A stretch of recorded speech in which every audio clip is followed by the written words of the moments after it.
Welcome back to our new blog. તો આજે આપણે આવી ગયા છે નિકિતાબેનના ઘરે એન્ડ અમે જો મસાલા બનાવી નાખ્યો અને ભરવા માંડે. આપણા 2 પેકેટ મોટા છે ને એ ભરી નાખ્યા છે કા.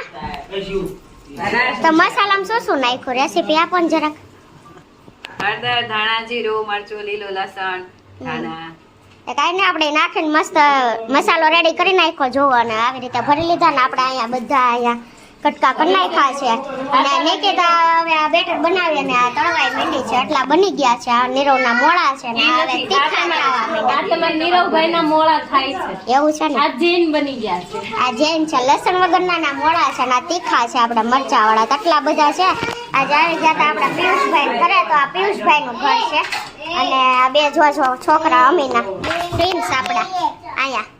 ઋષિકા હાય કરતો કઈ રહો આજે બે હાય હાથ પાસે હંતાડી દે છે. તો કાંઈ ને આવું બધું ચાલી રહ્યું છે ને આપણા પકોડા બનીને રેડી છે. તો જમી લઈ મળશું ફરીથી આવા મેનુ વ્લોગ સાથે. ત્યાં સુધી બાય બાય.